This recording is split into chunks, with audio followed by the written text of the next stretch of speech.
Welcome to Facts TV News, where everything is true. Over 2,000 Jamaicans to benefit from COVID cash assistance program. The Christmas season, along with the New Year, should be relatively better for some 27,357 needy Jamaicans, as they are to receive a one-off of 16,000 payment under the government's COVID-19 cash assistance program. The 155 million cash transfer initiative, which was officially launched last week, is aiming at aiding poor and needy persons who are not presently benefiting from any government social assistance. The United Nations World Food Programme, through the Canadian government, provided a grant to the Ministry of Labour and Social Security to undertake the initiative. The ministry is to oversee the equitable distribution of the funds, with the actual cash distribution being facilitated by YPay Jamaica Limited through its network of outlets across the island.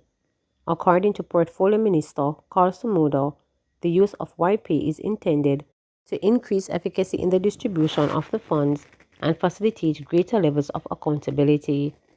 We saw the need to make most of our activity digital so that persons can choose when to collect what they need, said Samuda at last week's launch of the initiative. They, the beneficiaries, will then have the cash to do whatever they like and the place of choice to shop, he explained. It allows for greater flexibility and greater accountability because the system is one that makes provision for automatic audit, which is very important to us, he explained. To that end, Samuda welcomed the use of YP, pointing out that it is a precursor to what is enrooted because we want to convert the entire operation of our ministry to a digital platform where we can have instant recall and instant assessment. 6 motorcyclists killed in past 7 days. 6 of the 10 persons who perished in motor vehicle crashes over the 7-day period from December 18 to 24 were motorcyclists, according to the latest weekly statistics released on Christmas Eve by the Road Safety Unit RSU. This marks the second consecutive week where 10 road fatalities were recorded from 10 fatal accidents. This has pushed to 30 the number of people killed in motor vehicle collision in December. Up to Friday, 29 fatal crashes have been recorded in the month. The overall number of people killed on the nation's roads now stands at 460 as of January 1, with 6 days still to go in the year. Some 433 people were killed in 2020. With 6 more fatalities over 7 days, the number of motorcyclists killed this year now stands at 155. This is 15 more than the 140 who perished last year. Overall, motorcyclists account for 34% of all road traffic victims in 2021. One of the 6 motorcyclists killed over the past week was a female. She has been identified as 46-year-old Erica Weatherburn from Oregon, USA. How online healthcare might save your holidays. As we approach this holiday season, and many of us are off on breaks, we are not anticipating our celebrations to be deterred by illness or accidents. However, sometimes these instances are out of our control.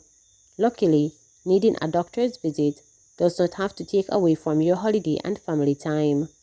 Whether you're feeling sick from the exhausting rush of the holidays, you caught a cold from changing in the weather, or you have a small accident while preparing Christmas dinner or setting up decorations, Telemedicine provides reliable and convenient healthcare for you anywhere you might be. Telemedicine access to healthcare in remote locations. Many of you may travel to more rural areas this holiday to spend time with family or return to your hometowns. In the case of needing any form of medical attention such as prescription refills, understanding your symptoms, or just advice from any medical concerns, you can speak with a doctor online very easily using telemedicine website or mobile apps. Call, text, or video chat with your doctor about your concerns from wherever you may be located. This will not require you to leave your community for access to a doctor. This is particularly convenient for those located in areas that are so far distant from healthcare centers. Telemedicine also allows treatment from familiar faces during travel. If you're traveling to a new country during the holidays and your child becomes ill, you face some concerning issues from a long-standing illness, or you need advice on how you can treat someone of your symptoms and over-the-counter medicine, telemedicine will certainly come in handy. Rather than trying to find a doctor's office where you feel safe and comfortable within a new country, especially one that may speak another language, you can access online healthcare from doctors in your home country. If your personal doctor offers telemedicine services, you can reach out to them specifically, so you may call or text them about your concerns. Otherwise, safe and easy to use telemedicine services such as MedLink offer a range of doctors locally that you can gain access to anywhere once there is reliable internet connection. You may call, text, or video chat with one of the healthcare providers available to advise you on how you can treat your ailment with what may be accessible to you in your place of travel. Telemedicine also provides fast and reliable access to healthcare. The holidays are a busy time for many of us. As such, any form of illness will prove to be a huge inconvenience during this time. We only have a short period to get our affairs in order and then enjoy time with our loved ones. There is no time for getting sick or hurting ourselves. Luckily, telemedicine allows you to get access to healthcare quickly and safely without taking much time away from you. You may get a prescription refill sent to your pharmacy and pick it up in no time, avoiding seasonal traffic or long waits at the doctor just for a prescription. Or maybe you strain your neck or back trying to lift the Christmas tree. Simply use a telemedicine website or mobile app to find a doctor online and get advice via text, audio, or video call. In no time, you can have your symptoms treated or even prescriptions available to you at the nearest pharmacy. Additionally, if you are making the effort during this holiday to only surround yourselves with loved ones to protect your circle from COVID-19, telemedicine allows you to limited exposure by avoiding possible jam package healthcare offices during this season. Cop denied bail after alleged physical sexual assault of girlfriend. A police constable who has been charged with a raft of criminal offenses following a dispute in which he allegedly handcuffed his girlfriend and physically and sexually assaulted her was denied bail in court last week. Ryan Anderson, who is assigned to the Portland Police Division, appeared in the St. Mary Parish Court. The constable is charged with rape, grievous sexual assault, 3 counts of assault occasioning bodily harm, unlawful wounding, and malicious destruction of property. Following the unsuccessful bail application by his attorney, the matter was set for mention again on January 13, 2022. The attorney indicated to the court that he will be making another bail application on that date. Anderson was remanded in custody until that time. Allegations are that between November 13 and November 29 of this year, Anderson and the woman got into a dispute after he accused her of being unfaithful to him. During the course of the dispute, the cop allegedly handcuffed his lover and beat her severely on several occasions. It is further alleged that he also sexually assaulted the woman during the reported ordeal. Further reports are that the lawman burned some of his girlfriend's clothing during their disagreement. The woman eventually made a report to the police and an investigation was launched. A file was subsequently submitted to the Office of the Director of Public Prosecutions (ODPP), which ruled last weekend that Anderson should be charged. He was subsequently arrested and booked for the offenses stemming from the alleged altercation. St. Thomas couple wades into Tshirt market. For Jamaicans at home and abroad who want to brag about the parish of their birth, Anthony Harvey and his American wife, Deidre, have just the thing. They've come up with a clever T-shirt design that gets the message across. A Portland resident, for example, would proudly don a shirt that says, "Portland may come from," and the parish would be highlighted on the map of Jamaica. Anthony Harvey is the one who came up with the idea for the T-shirts. This was after years of trying to find a career path. "I have worked in different fields, such as machinery, welding, and in different factories. I have also worked at the leather factory here in St. Thomas, where they used to make purses and wallets, and I have also worked for the retreading tire company in Kingston, he said. He also had the dream of running his own business, a yearning fueled by a bout of unemployment. I have had this entrepreneurial mindset for a long time. I have tried different things and then I was out of a job for some time. So I began to brainstorm and started to think about what I can come up with to make some money, he explained. I came up with the T-shirt idea. Then I said to myself, there are many shirts on the market, so how can I make mine different? I gave it some thought and I came up with this concept, which I think is very different and original, Harvey added. He believes he has found the right formula, the blend of the message in patois and in the imagery.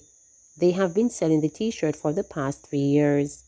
The couple's goal is to promote the Jamaican identity on a global scale, and most of their clientele live outside of the country. People abroad love to present where they're from and to big up their country and parish, said Harvey, adding that special occasions, such as the Olympics, usually see a spike in business. They also want to tap into the local market some more and have beefed up the presence of their modest, home-based business on social media and other digital platforms. Like other commercial enterprises this year have been tough for us as it struggled to do business during a pandemic. It was hard to meet sales target and plans to launch a pull-out line in time for Christmas fizzle. Undaunted, the Harveys are looking forward to better times ahead from their small business. They are doing everything that they can to make it as convenient as possible for potential customers to find them and for those who place orders to get them within 2 days. Delivery is available island-wide and most of the deliveries are done using zip mail. Customers have the option of picking up their package at the postal office or they can utilize the post-to-door option depending on their addresses, Harvey explained. My goal is for every Jamaican to have one of these shirts to represent their country and parish. Our tagline is, "Where were you from?" he added with a grin. Market vendor Scarlett happy with how her children spent Christmas. She wasn't rich or financially equipped to buy her 5 children grand flashy toys and gifts at Christmas time, but she ensured that whatever gifts they got, no matter how small, their value supersedes size or cost. Today, 67-year-old market vendor Salome Scarlett finds great joy in the fact that, even without a fortune, her children still greeted every Christmas morning with bright smiles and contented hearts. Scarlett reported that the aggregate is the thought that counts, was more important to her family during the festive season and still is. I have 3 boys and 2 girls. I didn't have it that much to give them at Christmas when they were small, but I told them that if I give you a little toy, it is yours. Don't go and trouble the next children's own. Just be satisfied with what I have given to you today. And they heard me. And now they grow their children that way, Scarlett recalled. She was quite a stern mother too when they need a rise. She told reporters that her strictness also contributed to how their children viewed life. When I was growing up, we were Adventists. So when I became a woman, I changed over to the New Testament Church of God, and I always ensure that my children go every Sunday to Sunday school. I can remember one Sunday, I sent the boys to Sunday school, and they were out on the common playing cricket, she said. Scarlett wasn't going to let that slide. She hit the wicket and ended the match. I asked somebody to catch one, and I did give it to him, she said, laughing. I then bring them to Sunday school and tell him that I send him to Sunday school and not to play with ball. Today, my 2 girls are Christians. They are in their church. The boys, I am not saying that they are wrongdoers or that they will go around and make trouble, but they are not in church. She reminisced on her younger years, way before she had children, all the way back to her very humble beginning. Scarlett said Christmas morning we would get our little piece of potato pudding and our cup of chocolate or busy tea with our coconut juice. Further down in the day, we run up and down until we get our dinner. And without a doubt, she said, Christmas back then was far more enjoyable. When I was younger, Christmas was more exciting because we always look forward to Mommy putting on a new dress for us. And actually, every day we would go to the hanger, press and look at it, and we would ask, Mommy, when is Christmas? because we want to put that dress on. We had more enjoyment than now. It was more pleasant. We never had to rush and fight against each other for anything. Whatsoever our parents gave us, we were just satisfied and comfortable. Right now, it's only pure robbery and violence. Now couldn't compare with when I was growing up. It was far better than now, but I am still giving God thanks that I am alive today. Her parents were also strict. While other children ran around late Christmas night, sometimes over into Boxing Day, she would have to be inside. I wasn't allowed to go out at night. In the day, we could run round and play, but from it at 6 o'clock, I couldn't stay out late. That was my mother's rule. Please remember to subscribe, like, share, and click the notification bell for daily updates.